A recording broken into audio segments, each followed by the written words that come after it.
જય ચેહરમાં મિત્રો, હર હર મહાદેવ।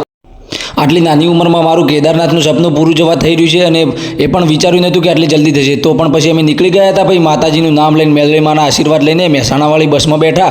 મહેસાણાવાળી બસમાં બેઠાની એક્સાઇટેડમેન્ટ હતી કે ક્યારેક આવે રેલવે સ્ટેશન આવ્યું ને એટલે અમારા ભાઈબંધો અમને મળી ગયા। અમારા ભાઈબંધો મળ્યા એટલે અમે ટ્રેનમાં બેઠા। જ્યારે ટ્રેનમાં બેઠા ને યોગા એક્સપ્રેસમાં, એટલે તો એટલો બધો મનમાં હરખ હતો ને કે ભાઈ ફટાફટ ઋષિકેશ આવી જાય। એ તો ઋષિકેશ આવતું જતું ને આ આવી ગયું ઋષિકેશમાં ભાઈ ઉતર્યા ને નજારો જોયો, ત્યાંના લોકેશન જોયા, બાપા રે એટલી મજા આવી ગઈ ને ભાઈ।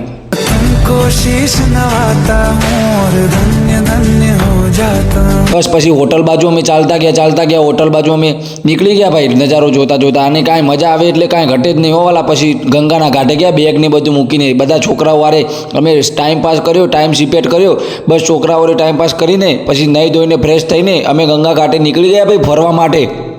પછી તો તમારો ભાઈ કાંઈ મચક જ ના લે ને વાલા। પછી તો બહુ બધો નજારો જોયો, ફોટોશૂટ કર્યા, વિડીયો બનાવ્યા। પછી તો મજા આવી ગઈ હો ભાઈ એકદમ। પછી 6 વાગ્યા, 6 વાગવાની તૈયારીમાં જ ગંગાની આરતી હતી। એ ગંગાની આરતી લીધી ને ભાઈ, એટલે હા બીજું તો કાંઈ યાદ જ ના આવે, ગંગા આરતી સિવાય બીજું કાંઈ યાદ ના આવે મારા ભાઈ રિયલમાં। બસ એકવાર જાઓ ને ઋષિકેશ તો ફાઇનલી ગંગાની આરતી લેજો અને પછી તો રાધે રાધે જ હોય।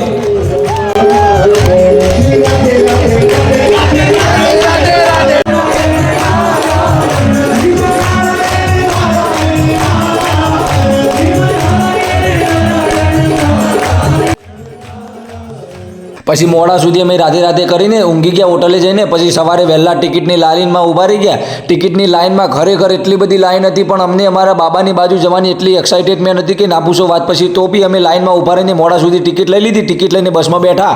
અરે યાર બસમાં બેઠા ને બાપુ એટલે તો કાંઈ ઘટે જ નહીં। પછી તો ઓહો એક બાબાના ગીતો સાંભળતા ચેકપોસ્ટ ઉપર ચેકિંગ કરાવીને કેદારનાથ કરતા અમે તો ભાઈ નીકળી ગયા કેદારનાથ બાજુ। પછી તો આજે પહાડોના વ્યૂ, નાના ગામડા પહાડોના જોયા ને બાપુ, કાંઈ ઘટે જ નહીં વાલા। એના જેવી કોઈ મોજ જ નથી દુનિયામાં બીજી। રિયલમાં એટલી મજા આવી ગઈ ને ભાઈ કે અમને એવું લાગતું હતું કે અહીંયા બસ ઊભી રખાવું અને હાલ જ ફોટો વિડીયો પડાવી દઉં। એટલા બધા પહાડો સુંદર દેખાતા હતા ભાઈ, પણ ડુંગરા તો દૂરથી જ રળિયામણા લાગે, પણ લાગતા તો હતા જ કાયદેસર હો વાલા। પછી બસ અમે જતા ગયા આગળ। એમ જ અમને મહાદેવના દર્શન થઈ ગયા। મોટી મૂર્તિ મહાદેવની હતી ભાઈ, એટલે તો મહાદેવના દર્શન થયા ને એટલે તો અમે એકદમ પાવન થઈ ગયા ભાઈ। પછી તો આગળ નીકળતા મોરત ત્રિવેણી સંગમ દેખાણો અમને, નદીઓનો ત્રિવેણી સંગમ જોઈને અમે એ પણ વિડીયોમાં ફોટોશૂટ કરી લીધું, એ પણ વિડીયોમાં શૂટ કરી લીધું। પછી અમારો રસ્તો બ્લોક થયો તો આગળ તો અમારી બસ ઊભી રહી, તો અમે આ બાબાના હારે બસ ટાઈમ પાસ કર્યો। થોડો ટાઈમ પાસ કરીને અમે ગૌરીકુંડ સવારે વહેલા ઉતરી ગયા, હોટલમાં રાત રોકાઈને સવારે વહેલા ગૌરીકુંડમાં ઉતરીને ગરમ કુંડમાં નહીને પછી અમે ફ્રેશ થઈને એકદમ ચઢાઈ ચાલુ કરી ભાઈ કેદારનાથની।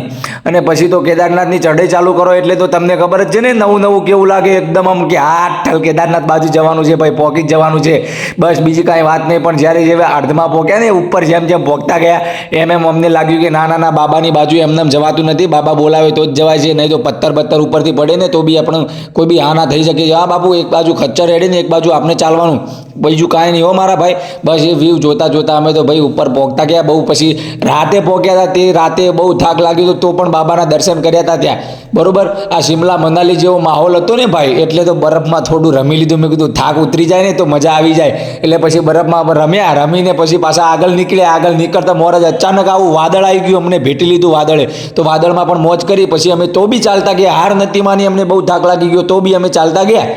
પછી બસ આ બરફોમાં ઠંડી હવા આડતી હતી ભાઈ, એકદમ સ્વર્ગની હવા। એ હવા લેતા અમે ઉપર નીકળ્યા ને એવો વ્યૂ દેખાણો એકદમ મસ્ત લોકેશન વાળો, કાંઈ ઘટે નહીં। તો પછી અમે ફોટોશૂટ કરાવ્યું, થોડી વાર રેસ્ટ કરીને અમે નીકળ્યા આગળ ભાઈ। આગળ નીકળ્યા ને એવું જ લાગતું હતું બસ હવે બાબાની બાજુ જવાની તૈયારી છે। અમારું સપનું સાકાર થઈ ગયું ને ડ્રીમ પૂરું થઈ ગયું ભાઈ। અમે તો કેદારનાથ રાતે પહોંચી ગયા હતા મારા ભાઈ। આ તો આખું ચઢાઈનો બ્લોગ હતો, સફરનો બ્લોગ હતો। હવે રાતનો બ્લોગ અને કેદારનાથનો બ્લોગ અલગ છે મારા ભાઈ, મળીએ બીજા બ્લોગમાં।